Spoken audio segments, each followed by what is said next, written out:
찬송가 182장입니다.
나는 전능하신 아버지 하나님 천지의 창조주를 믿습니다.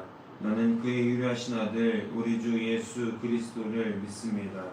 그는 성령으로 잉태되어 동정녀 마리아에게서 나시고 본디오 빌라도에게 고난을 받아 십자가에 못 박혀 죽으시고 장사된 지 4일 만에 죽은 자 가운데서 다시 살아나셨으며 하늘에 오르시어 전능하신 아버지 하나님 우편에 앉아 계시다가 거기로부터 살아있는 자와 죽은 자를 심판하러 오십니다. 나는 성령을 믿으며 거룩한 공교회와 성도의 교제와 죄를 용서받는 것과 몸의 부활과 영생을 믿습니다. 아멘. 오늘 하나님께서 우리에게 주신 말씀은 느헤미야 5장 14절부터 19절까지 말씀입니다. 구약성경 느헤미야 5장 14절부터 19절까지 말씀입니다.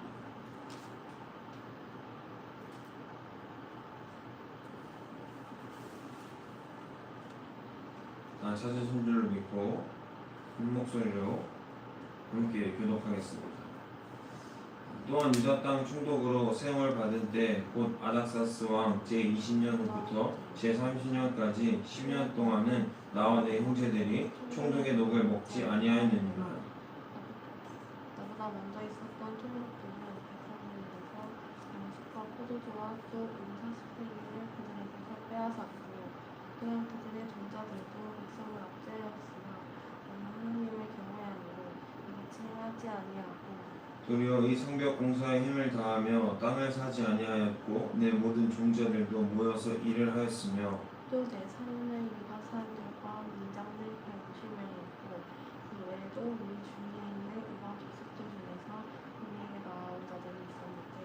매일 나를 위하여 소 한 마리와 살찐 양 6마리를 준비하며 닭도 많이 준비하고 열흘에 한 번씩은 각종 포도주를 갖추었나니 비록 이같이 하였을지라도 내가 총독의 녹을 요구하지 아니하였음은 이 백성의 부역이 중함이었더라. 네, 하나님이여 내가 이 백성을 위하여 행한 모든 일을 기억하사 내게 은혜를 주시옵소서. 아멘. 오늘 말씀의 제목은 정의를 세우라 라고 한번 정해봤습니다. 미국 하버드대 교수인 마이클 샌델의 정의는 무엇인가 라는 책은 그가 정의를 정의하면서 어떤 것이 정의인가를 풀어나가는 인고의 노력을 볼 수 있는데요. 어떤 것이 정의인지를 놓고 토론해보면 우리는 결국 어떤 것이 명확하게 정의인가를 결론을 낼 수 없다는 사실을 깨닫게 됩니다. 합리적이라는 생각이 들 뿐, 그리고 그 정도의 차이만 있을 뿐이지 곧 모두에게 완벽한 정의라는 것은 이 세상에 어디에도 없다라는 것을 깨닫게 된다는 것이죠. 간단한 예로 다른 사람의 생명을 빼앗은 사람은 어떤 사람일까요? 나쁜 사람이죠. 그러나 그 사람이 그 다른 사람의 생명을 해한 이유가 있다면 자신의 가족을 해한 사람에게 복수를 가한 살인이었다면 그 해는 과연 정당한 것일까요? 나쁜 것일까요? 그는 나쁜 사람일까요? 아니면 가족의 복수를 완성한 정의로운 사람입니까? 정의는 이분법적 가치로 나뉘어지지 않습니다. 여러 상황과 인과가 복잡하게 얽혀 있습니다. 샌델 교수는 단순히 행복을 추구하는 것으로 정의를 실현할 수는 없고 정의를 바로 세우기 위해서는 시민의 도덕적 가치와 미덕이 먼저 고려되는 공동체주의적인 관점이 필요하다고 주장합니다. 이와 같이 성경에서도 느헤미야는 저 스스로의 안위와 이익보다는 백성들을 먼저 생각하고 공동체를 먼저 귀하게 여긴 모습을 살펴보려고 합니다. 느헤미야의 정의는 무엇이었을까요? 그의 정의는 바로 하나님을 경외함으로 말미암는 정의입니다. 오늘 본문에서 보니까 어떤 문제가 대두되고 있죠? 성경책의 소제목에서 알 수 있듯이 느헤미야가 총독의 녹을 받지 아니하다라고 나와 있습니다. 성경에서 소제목에서도 알 수 있듯이 그 당시의 상황이 어땠는지, 느헤미야가 어떤 삶을 살고 있었는지를 잘 살펴볼 수 있는 대목이죠. 당시 이스라엘은 성벽을 재건하고 있는 상황이었습니다. 문제는요, 부유한 자들과 소위 말하는 귀족이라고 하는 자들과 또한 청렴하지 않은 관리들이 같은 이스라엘 백성들에게 사채를 빌려주고 그들의 자녀들까지 팔아넘기는 잔혹한 일들이 자행되고 있었다라는 것입니다. 이들은 스스로의 이익을 위해서 자신의 동족들의 안위는 전혀 생각하지 않고 스스로의 안위만을 챙겼습니다. 하나님을 믿는 백성들이 하나님의 은혜로 성벽 재건을 할 수 있게 된 그 은혜의 시간들을 스스로 저버리고 스스로의 안위만을 위해서 살아가고 있었다라는 것이죠. 또한 15절에 기록되어 있듯이 느헤미야 이전의 총독들은 그 와중에 백성들의 고열까지 빨았다는 사실을 기록하고 있습니다. 느헤미야의 정의는 바로 여기서 시작됩니다. 그는 이렇게 선포합니다. 나는 하나님을 경외함으로 이같이 행하지 아니하고. 그의 정의로움은 그 스스로의 정직함도 있겠으나 그는 하나님을 믿는 자로서 하나님을 온전히 경외함으로 이같이 정의롭게 행할 수 있었다라고 고백합니다. 뿐만 아니라 그는 자신의 사비로 무려 150명의 사람들까지도 책임졌습니다. 자신의 안위보다 공동체를 더욱 중요시 여기고 공동의 행복이 자신의 개인적 이익보다 중요하게 여겼던 것이죠. 본질적으로 느헤미야는 하나님의 뜻을 정통적으로 지킨 사람입니다. 기독교는 배타적이지만 동시에 이타적입니다.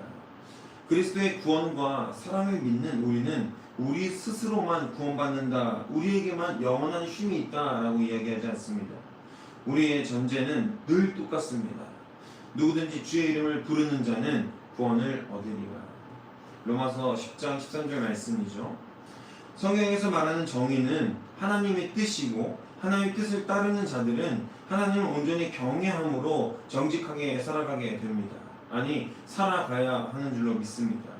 기독교인이라고 말하면서도 여전히 자신의 이익만을 먼저 생각하며 자신이 잘 먹고 잘 사는 것, 그리고 내가 잘 먹고 잘 살고 내가 먼저 잘 되어야 남도 도울 수 있다라고 말하는 것은 여러분 가짜입니다. 아직 믿음이 연약한 것이고 가짜 신앙인이라고 이야기할 수 있는 것입니다. 사랑하는 여러분, 지금 하지 못하면 나중에도 할 수 없습니다. 지금 정의로 살아가시기를 간절히 소망하고 축복합니다. 총독의 녹을 받지 않고 자신의 사비로 다른 이들을 섬기고 하나님의 정의를 세웠던 느헤미야를 보고 우리도 오늘 결단하기를 소망합니다. 하나님을 경외하십시오. 하나님을 믿고 또 그 복음을 우리 삶 가운데에 전할 수 있는 자들이 되기를 간절히 소망합니다. 말씀을 정리합니다. 사랑하는 여러분, 마태복음 28장 19절은 우리에게 이렇게 명령합니다. 지상 최대의 명령이죠. 가서 모든 민족을 제자로 삼아 아들과 성령의 이름으로 세례를 주고, 이는 우리끼리만 복음을 알고 우리끼리만 잘 먹고 잘 사는 것을 의미하지 않습니다. 바로 하나님이 우리를 사랑하신 그 사랑 그 자체를 또 다른 이들에게, 그리스도를 아직 모르고 하나님의 경외함으로 말미암는 정의를 모르는 자들에게 전하게 하려 하신 하나님의 귀하신 뜻인 줄로 믿습니다. 그리스도의 사랑은 배타적일 수 있습니다. 그리스도만이 진리라고 이야기하니까요. 그러나 그리스도께서 보이신 모습은 너무도 이타적인 사랑의 모습이었습니다. 사랑하는 여러분, 그리스도의 사랑으로 사십시오. 그리고 그리스도의 사랑으로 정의를 세우십시오. 그것이 오늘날 우리가 힘차게 걸어나가야 하는 유일한 길인 줄로 믿습니다. 우리가 인생을 살아가면서 정의롭기가 참 쉽지 않습니다. 길바닥에 쓰레기를 버리는 것조차도 우리는 때로는 인지하지 못하고 이것 하나 정도는 어때? 라고 버리게 되는 실수를 범할 수도 있죠. 때론 다른 사람들에게 나는 선의를 베풀었지만 나의 선의가 다른 이들에게는 피해로 나타나는 경우도 적지 않습니다. 우리 삶 가운데에서 무엇이 정의인지 그 정의의 기준을 정확하게 세우는 우리 사랑하는 성도님들과 제가 되기를 간절히 소망합니다. 우리의 정의는 하나님의 경외함으로 말미암은 온전한 정의입니다.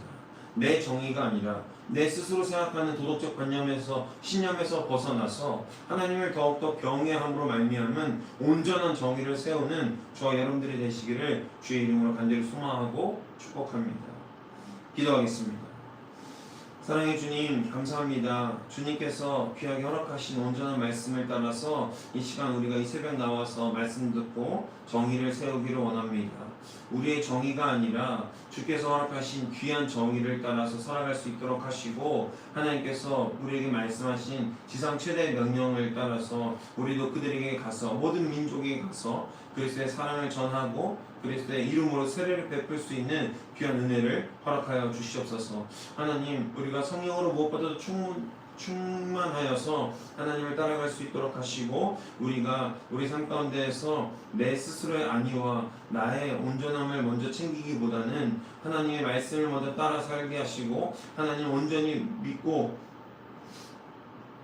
하나님께서 허락하신 귀한 은혜를 누리며 나아갈 수 있는 귀하고 복된 우리 성도들과 자녀들이 되기를 간절히 소망합니다. 아버지, 이 함께 가는 교회를 위해서 기도하오니 우리 교회가 먼저 하나님을 알고 하나님의 정의를 세울 수 있는 귀한 교회가 될 수 있도록 하셔서 이 지역사회와 다음 세대에게 본이 되고 하나님을 따라서 온전히 살아갈 수 있는 귀한 은혜의 시간들을 허락하여 주시옵소서. 하나님을 믿고 하나님만 온전히 따르는 귀한 주님의 자녀들이 되길 원하오니 주님, 오늘도 축복하시고 인도하셔서 우리가 말씀대로 살아갈 수 있도록 주님께서 귀한 힘을 주셔서 우리가 하나님만을 온전히 따라가고 승리하며 나아가는 귀한 역사를 경험하게 하여 주옵소서. 감사드리며 이 모든 말씀 우리 주 예수 그리스도의 이름으로 기도합니다.